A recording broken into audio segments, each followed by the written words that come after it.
Good afternoon student. Last लेक्चरला आपण discuss केलं block diagram of embedded system. So what is mean by embedded system? हा एकदम important parameter का definition of embedded system ही सर्वांना काय पाहिजे, माहीत पाहिजे. तर लास्ट लेक्चरला आपण ते पार्ट डिस्कस केलेलंच आहे. What is mean by embedded system? तर embedded system is a system that assembled lots of components within a single chip that perform some controlled application that is called as a embedded system. आणि काही examples पण आहेत, ते एकदम important आहेत. ते examples पण आपण लास्ट लेक्चरला डिस्कस केलेले आहेत. त्यानंतर basic block diagram of embedded system का ब्लॉक डायग्रॅम, बेसिक ब्लॉक डायग्रॅममध्ये कुठले कुठले इम्पॉर्टंट ब्लॉक्स आहेत ते लास्ट लेक्चरला आपण डिस्कस केलेलेच आहेत. पण पुन्हा एकदा एक ओव्हरव्ह्यू म्हणून मी दाखवतो. ही जी ब्लॉक डायग्रॅम आहे सर्वांनी बघितलेली असेल. सर्व ब्लॉकचा डिस्क्रिप्टिव्ह पार्ट पण मी डिस्कस केलेला आहे. तर टोटल जे इम्पॉर्टंट ब्लॉक्स आहेत design of block diagram of embedded सिस्टममध्ये तर कुठले कुठले असतील? Processor, timer, interrupt control, programme memory, data memory, serial communication port, parallel port, output interfacing drivers, system application specific circuit, power supply, reset and oscillator circuit. That will be all assembled in a single chip. That will be nothing but the basic block diagram of embedded system. म्हणजे हा जो part एकदम important part आहे, ही block diagram तुम्हाला draw करण्यासाठी विचारली जाईल. Plus we have to describe each and every block with their according to their application, according to their market service. What is meant by processor, what is meant by timer, means function of each and every block.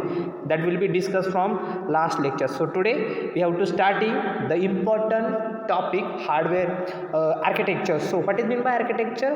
If you have to assemble any program into our processor, if we have to perform that, we have to starting their functioning of that embedded system, that will be start execution of each and every instruction. मी ज्यावेळेस आपली embedded system start करते work होण्यासाठी, त्यावेळेस आपल्या प्रोसेसरमध्ये जो data असतो तो वर्किंगमध्ये स्टार्ट होतो. तो वर्किंगमध्ये स्टार्ट होतो मीन्स काय होतं, त्या प्रोसेसरमध्ये जो प्रोग्राम टाकलेला असतो तो प्रोग्राम कसा बनलेला असतो, number of set of instruction, म्हणजे लॉट्स ऑफ इन्स्ट्रक्शन सेट एकत्र आल्या तर काय बनतो, प्रोग्राम बनतो. प्रत्येक इन्स्ट्रक्शन सेटमध्ये काहीतरी लॉजिक डेव्हलप केलेलं असतं. म्हणजे whole instruction set we have to perform a main controlled application. म्हणजे सगळ्या इन्स्ट्रक्शन सेट तुम्ही एकत्र केल्या की एक कंट्रोल्ड ॲप्लिकेशन बनतं. त्या सगळ्या इन्स्ट्रक्शन सेटचं जे लॉजिक आहे ते इन्स्ट्रक्शन सेटच्या लॉजिकचा डायरेक्टली कन्सेप्ट कुणासह कनेक्ट असतो, मेमरीसह.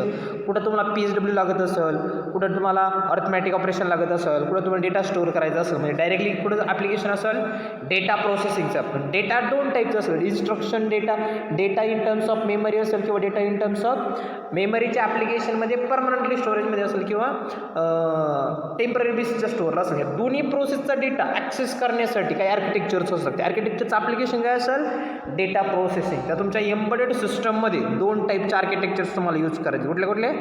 हार्डवेअर आर्किटेक्चर आणि व्हॉन न्यूमन आर्किटेक्चर. तसे 4 टाईपचे आर्किटेक्चर्स आहेत. In controller technology we have to use 4 types of architecture. Which architectures?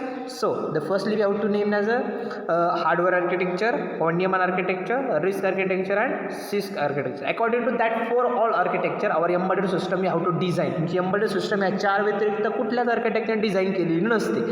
So we have to start the important architecture, hardware architecture आणि von Neumann architecture. The architectures are very important due to MSBT exams. To asking some question in terms of difference also or in terms of theoretical part also. Describe hardware and von Neumann architecture. म्हणजे हे जे काही questions आहे हा डिफरन्समध्ये एक तुम्हाला विचारला जाऊ शकतो किंवा त्याचं डिस्क्रिप्टिव्ह पार्टमध्ये पण तो क्वेश्चन्स आहे तो तुम्हाला काय करू शकतो, विचारला जाऊ शकतो. So what will be the use of von Neumann architecture, what will be use of hardware architecture. तर आर्किटेक्चर्स आपण डायरेक्टली बघूया. म्हणजे त्याचं जे काही ॲक्च्युअल वर्किंग आहे, ज्यावेळेस डेटा प्रोसेस होत असतो त्यावेळेस कुठल्या आर्किटेक्चरने डेटा फ्लो होत असतो, हे जे समोर दिसतंय तुम्हाला स्क्रीनमध्ये हे 2 आर्किटेक्चर्स. हे कुठले आर्किटेक्चर असतील? एक व्हॉन न्यूमन आर्किटेक्चर असेल आणि एक हार्डवेअर आर्किटेक्चर. बघा हे आर्किटेक्चर टोटल डिपेंड्स. बघा फर्स्ट दिलं ते व्हॉन न्यूमन, सेकंड दिलं ते हार्डवेअर. तर व्हॉन न्यूमन आर्किटेक्चरमध्ये दिसते तुम्हाला प्रोसेसर दिसतोय, एकच डेटा एकच बस आहे. एकच बसमध्ये तुम्हाला प्रोग्राम मेमरी पण दिली आणि डेटा मेमरी, म्हणजे एकाच मेमरीमध्ये प्रोग्राम आणि डेटा मेमरी, म्हणजे एकाच बसने तुमचा प्रोग्राम पण ट्रान्सफर होणार आणि डेटा पण ट्रान्सफर होणार. पण याचा स्पीड कसा असतो, जास्त असतो डेटा ट्रान्सफरचा प्रोसेसरमध्ये. म्हणजे एकच बस यूज असते, त्या एकच बसमधून प्रोग्राम पण ट्रान्सफर होतो आणि डेटा पण ट्रान्सफर होतो. जी हार्डवेअर असतो that is called as a von Neumann architecture. म्हणजे हे हार्डवेअर जर तुम्ही बघत असतात हे हार्डवेअर तुम्हाला ड्रॉ करण्यासाठी येईल. तर व्हॉन न्यूमन आर्किटेक्चर कसं असेल, एक processor, programme memory, data memory एकाच मेमरीमध्ये. सेकंड असेल हार्डवेअर आर्किटेक्चर. तर हार्डवेअर आर्किटेक्चर दिसते तुम्हाला समोर, मिडल एक प्रोसेसर दिला, या साईडला प्रोग्राम मेमरी, या साईडला डेटा मेमरी. म्हणजे व्हॉन न्यूमनमध्ये एकाच मेमरीमध्ये दोन्ही मेमरी असतात. तसं इथं प्रोग्राम मेमरी वेगळी असते आणि डेटा मेमरी. म्हणजे प्रोग्राम मेमरीचा डेटा येणारा वेगळा असतो प्रोसेसर, आणि डेटा मेमरीचा डेटा येणारा कसं असतो वेगळा असतो. म्हणजे प्रोग्राम मेमरी डेटा मेमरीसाठी सेपरेट बसेस यूज असतात. हे डिफरन्स आहे दोन्ही आर्किटेक्चरमध्ये. आणि as compare to both architecture hardware architecture mostly use होतं, कारण की त्या दोन्ही पण डेटा फास्ट प्रोसेसिंग ह्यामुळे होतो का तुमची जी काही बस असते त्या बसची साईज पण स्पेसिफिक असते, 8 बीट 9 बीटच्या ॲप्लिकेशनमध्ये असते. हे इम्पॉर्टंट दोन आर्किटेक्चर्स तुम्हाला लक्षात कसे ठेवायचे. What is mean by hardware architecture, what is mean by von Neumann architecture. Von Neumann आर्किटेक्चरमध्ये we have to use single memory to store program and data memory, and hardware आर्किटेक्चरमध्ये separate memory and data असते. म्हणजे data processing कसं असेल त्यामध्ये fast. इकडे एकच बस use केली जाते डेटा आणि इन्स्ट्रक्शनसाठी, इकडे किती बस यूज केल्या जातात 2 बस. तर हा पार्ट आपल्याला डिफरन्सच्या पार्टमध्ये पण एकदम इम्पॉर्टंट असेल, डिफरन्स बिटवीन हार्डवेअर आर्किटेक्चर आणि व्हॉन न्यूमन आर्किटेक्चर. तुमच्या समोरच्या स्क्रीनमध्ये ऑलरेडी तुम्हाला डिफरन्स दिसतोय. तर 1 बाय 1 आपण तो डिफरन्स पण काय करूया, डिस्कस करूया. त्यातला फर्स्ट जो काही डिफरन्स असेल, separate bus for instruction data memory.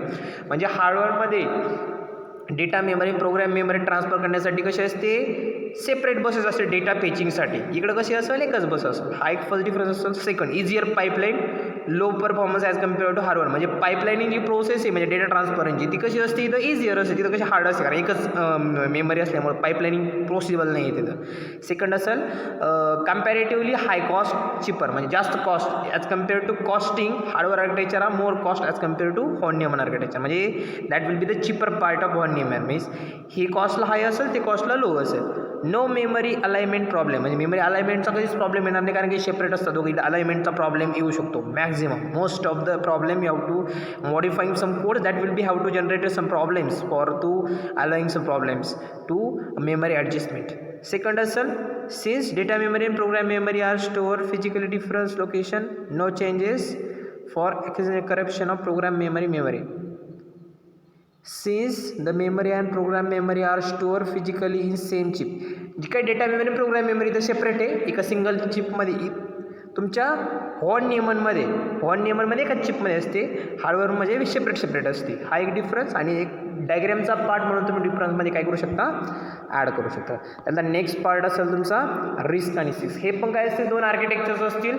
Risk means reduce instruction set of computer, six means complex instruction set of computer. म्हणजे लेस नंबर ऑफ इन्स्ट्रक्शन असं काही प्रोग्राम असतो त्यामध्ये इन्स्ट्रक्शन सेट लेस असतील that will be reduced instruction set, आणि जास्त असतील तो कॉम्प्लेक्स इन्स्ट्रक्शन. म्हणजे लेस नंबर ऑफ इन्स्ट्रक्शन इथं ग्रेटर नंबर ऑफ इन्स्ट्रक्शन. इथं काय असतं, instruction pipeline and increase execution speed. म्हणजे पाईपलाईनिंग अवेलेबल इथं पाईपलाईनिंग फ्युचरमध्ये करू शकता तुम्ही कॉम्प्लेक्स, आणि कॉम्प्लेक्स नामामध्ये सर्व पार्ट आलेला आहे. इथे इन्स्ट्रक्शन सेट कसे असतात, कॉम्प्लेक्स असतात. ऑर्थोगोनल इन्स्ट्रक्शन सेट म्हणजे allow each instruction to operate on any register and use to addressing any addressing. म्हणजे सगळे ॲड्रेसिंग मोडला हे ॲप्लिकेबल असेल. इथं स्पेसिफिक असे ॲड्रेसिंग मोड्स आहेत, त्यालाच तो कॉम्प्लेक्सिटी 6 आर्किटेक्चर ॲप्लिकेबल असेल. Large number of register available, limited number of general purpose register available. इकडे रजिस्टर असतील ते most of the maximum many असतील. जे जनरल पर्पज रजिस्टर आहेत आपले R0 to R7 असतील, तुमचं स्टॅक पॉईंटर असेल. बाकीचे जे रजिस्टर असेल ते मोस्टली रिस्कमध्ये जास्त असेल, सिसमध्ये कमी असतील. Programmable need to write more code to execute task since the instruction are simpler. म्हणजे प्रोग्रॅमेबल रायटिंग करायचं असेल डेटा तो प्रोग्रॅमेबल असेल, इकडे रीड राईट दोन्ही पण प्रोग्रॅमेबल असेल. Single fix length instruction, variable length instruction. म्हणजे जी काही इन्स्ट्रक्शनची साईड असेल ती फिक्स असेल, इकडे तुम्ही व्हेरिएबल करू शकता. हो एक पार्ट असेल. Less silicon use up to pin count. म्हणजे पिन काउंट कसं असेल, लेस असेल, इकडे मोर असेल पिन काउंट. हा एक पार्ट असेल. म्हणजे त्याचा डिफरन्स आहे, हे डिफरन्सच्या समोर आहेत, ते सर्वांनी वाचा. ज्यावेळेस आपला लेक्चर्स वगैरे स्टार्ट होईल त्यावेळेस मोर त्याचा डिस्क्रिप्टिव्ह पार्ट जो असेल, जे डायग्राम्स असेल त्या वगैरे आपण बघूया.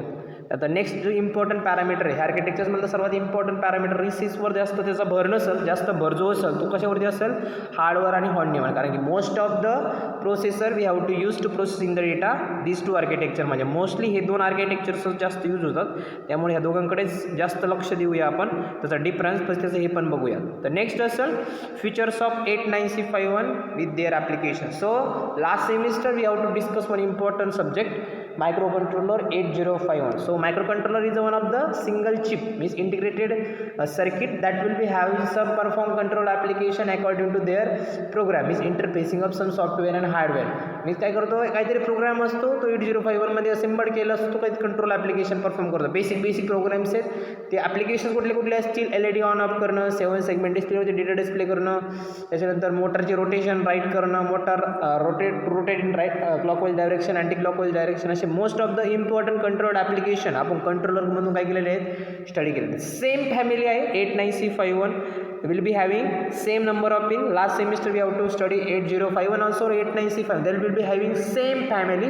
They was totally different for only their 89 series. That will be show some specific reasons. You have to developing some total different controllers that will be having some weakness that will be covered from manufacturing different ICs. That will be 89 will be the very suitable IC mostly used to developing practical applications.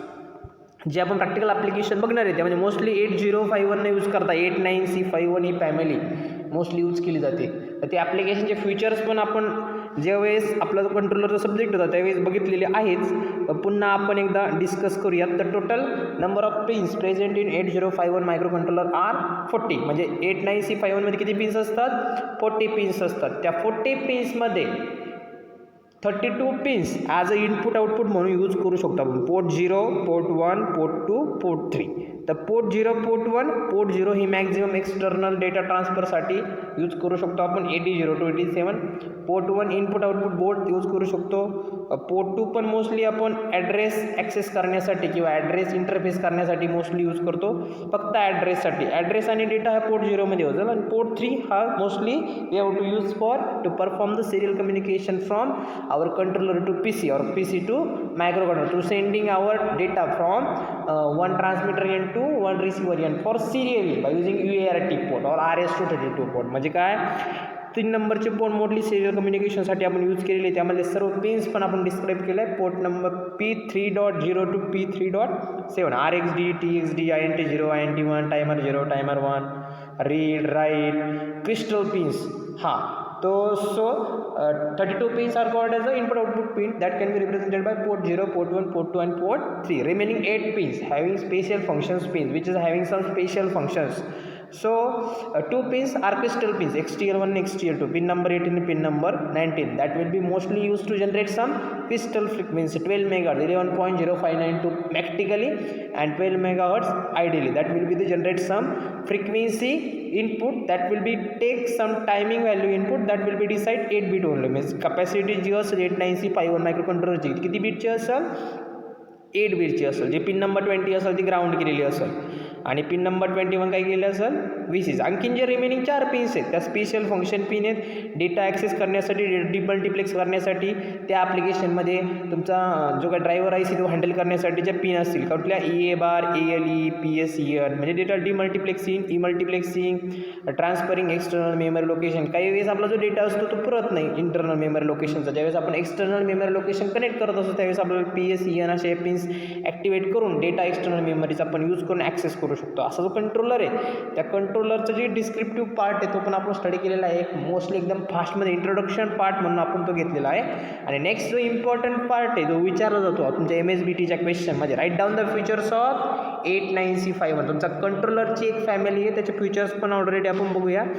MCS51 family त्याला compatible असेल तो हा त्याचा first feature असेल. Second feature असेल तो 8 बिटची त्याची capacity 8 bit ALU 8 bit तुमची डेटा बिट किंवा 8 बिटची कॅपॅसिटी त्याला अप्लिकेबल असेल. म्हणजे अर्थमॅटिक ॲप्लिकेशन पण 8 बिटवरती चालेल त्याची कॅपॅसिटी पण किती असेल 8 बिट म्हणजे per second that can be take a input of 8 bit 111 up to 8 numbers 8 bits. It has 4K byte on chip programmable flash memory. We have to present one flash memory having capacity of 4K. It support 3 level program memory lock. Means they have to different locks in memory that will be supportable. It has 16 bit address bus. Means the capacity of address bus is 16 bit that will be used internally 64 KB RAM for their 89C51. It has on chip 128 byte data memory, 4 8-bit bidirectional port, 32-bit programmable port. All ports are programmable. That will be the important features. The 32 pins are input output. These all pins are programmable. EP how to used as input also, EP how to used as a output also. After is execute I milestone one cycle instruction per cycle with clock frequency of 12 megahertz. We have to operate 12 megahertz. It has one UART programmable. We have to also to perform serial communication from one PC to another PC or one PC to controller, controller to PC. You have to transferring data from to transferring program from our kill software into our processor, that will be having used one serial communication port, that is called as a UART port, universal asynchronous receiver transmitter port, 9-bit DB9. It has 6 interrupt source. 6 interrupt source can be handled by, that will be the important feature. It has two multi-mode 16-bit timer, timer 0, timer 1. These two modes are two multi-mode timers are operated by using 89651 to counting the timers. That will be the important feature. It has 2 level interrupt priority. It has power saving mode, ideal mode, power down mode. That will be 2 modes that will be applicable for at the time of you have to working of 89651 or if at the time of it do not working in 89651. It can be automatically consume some amount of power in terms of voltage or current rating also. That will be the all features of 89651 microcontroller. So the next part of applications. So what will be the applications of that 89651 microcontroller? To performing the embedded system as a specific control application. The energy management, touch screen, automobile, medical devices, that are the applications we have to perform by using 89651 microcontroller. आता जे काही part आपण बघतोय हा different controllers आहेत. 89651चा बघितला आपण आता सेम त्याच्यामध्ये पिकचा पण कंट्रोलर आहेत, आर्मचे पण कंट्रोलर आहेत. फक्त चेंज काय होईल, त्याचे नंबर ऑफ पिन्स चेंज होतील, त्याचे नंबर ऑफ रॅम चेंज होईल, त्याचे ॲप्लिकेशन्स चेंज होतील. तर अकॉर्डिंग टू त्याचे फीचर्स वेगवेगळे टाईपचे मॅन्युफॅक्चरर्स आहेत का त्यांनी त्या कंट्रोलरच्या पिनची कॅपॅसिटी वाढून म्हणजे मोठे मोठे ॲप्लिकेशन कसे तुम्हाला कंट्रोल करता येतील according to processor, according to controller, ते पण याच्यामध्ये दिलेलं आहे. तर नेक्स्ट काय असेल तुमचा पीक मायक्रो कंट्रोलर. तर पीक मायक्रो कंट्रोलरची कॅपॅसिटी असेल ती वेगळी असेल, त्याचं ड्युरेशन वेगळं असेल. पीक 18F4450. तर क्वार्टर रेंजचं असेल म्हणजे चारही साईडनं त्याला पिन्स असतील. कंट्रोलर तुमच्या दोन साईडनं त्याच्या चारही साईडनं पण काय असतील पिन असतील. त्याचे पण स्पेसिफिक फीचर्स आहेत. तो 8 बिटचा होता. पीक किती बिटचा असेल 32 बाईटचं असेल. ओके, फ्लॅश मेमरी 32 बाईटची असेल. आणि ईपी रॉम जी असेल 124 बाईट्स मीन्स 1 MB असेल. 2 KB बाईटची जी SRAM असेल. 32 general purpose input output register असतील. जे टॅग इंटरफेस तुम्ही करू शकता. त्याच्यामध्ये internal external interrupt you have to handle. Serial programmable USART portal are available. Operating voltage range 4.5 volt to 5.5 volt. Operating frequency 16 megahertz. Means that will be have some large controlled application we have to perform by using PIC microcontroller. म्हणजे छोटे controlling application असतील तिथे तुम्ही controller use करू शकता 8-9 वाला. त्याच्यापेक्षा थोडे मोठे जर कंट्रोलिंग ऑपरेशन असतील, तुम्हाला जास्त मेमरी लागत असेल, जास्त कंट्रोलिंग ऑपरेशन, जास्त इंटरप्ट जनरेट होतील, अशासाठी तुम्ही PIC यूज करू शकता किंवा AVR यूज करू शकता. तर AVR मायक्रोकंट्रोलर पण बघितलं आहे आपण.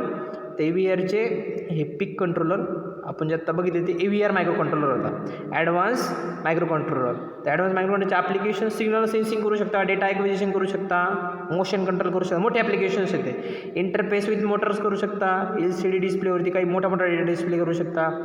सेन्सर ट्रान्सड्यूसरचे ॲप्लिकेशन, GSM GPS म्हणजे आपल्या मोबाईलमध्ये GSM GPS जे ॲप्लिकेशन्स आहेत ते पण तुम्ही इंटरफेस करू शकता. त्यामध्ये प्रोसेसर यूज असेल, मग कुठला असेल आमचा कंट्रोलर किंवा आमचा प्रोसेसर यूज असेल. नंतर ॲटोमाइज हेवी व्हेकल म्हणजे जे काही ॲटोमाइज हेवी व्हेकल्स असते ते पण तुम्ही हँडल करू शकता अकॉर्डिंग टू AVR. AVRची जी डायग्राम दिसते क्वार्टर रेंजमध्ये तुम्हाला यूज असेल. त्यानंतर ARM. आता 4 टाईपचे प्रोसेसर आपण बघितले. 89651, त्याच्यानंतर PIC मायक्रोकंट्रोलर, AVR मायक्रोकंट्रोलर आणि नेक्स्ट असेल तुमचा ARM मायक्रोकंट्रोलर. टोटल तुमची एम्बेडेड टेक्नॉलॉजी कशावरती डिपेंड असेल, ARM प्रोसेसरवरती डिपेंड असेल. आता ह्या ARM प्रोसेसरचा पार्ट आपला एकदम डिस्क्रिप्टिव्ह बघायचा, त्यामुळे ह्या लेक्चर्समध्ये आपण हा पार्ट इथे स्टॉप करूया. तर आत्तापर्यंत नेक्स्ट लेक्चरपासून आपण ARMचा पार्ट स्टार्ट करूया. आत्तापर्यंत लक्षात ठेवा block diagram of embedded system, description of each and every block हा एक पार्ट इम्पॉर्टंट असेल. Next one architecture. तर कुठले architecture, von Neumann architecture, hardware architecture, disk architecture, CISC architecture. Von Neumann आणि हार्डवेअरचे ब्लॉक डायग्राम, त्याचा डिफरन्स, रिसिस्कचा difference पण एकदम इम्पॉर्टंट पॅरामीटर असेल. आता नेक्स्ट पार्ट असेल तुमचं त्याच्यामधले टाईप्स ऑफ कंट्रोलर. तर कुठल्या टाईपचे कंट्रोलर बघायचे आपल्याला 89651 PIC micro controller, AVR micro controller आणि आर मायक्रो कंट्रोलर. तर 89C51 आपण ऑर्डर डिस्कस केलेत, तसेच AVRचे पण डिस्कस केलेत. फक्त पिक आणि आर राहिला आपण नेक्स्ट लेक्चरला वगैरे डिस्कस करूया. आणखी डिस्क्रिप्टिव्ह सिम्पल पार्ट जर मला मिळाला तर आपण ते PPT वगैरे त्याच्यामध्ये डिस्कस करूया. तर मीन्स काय असेल ते नेक्स्ट लेक्चरला आपण डिस्कस करूया. Okay, thank you.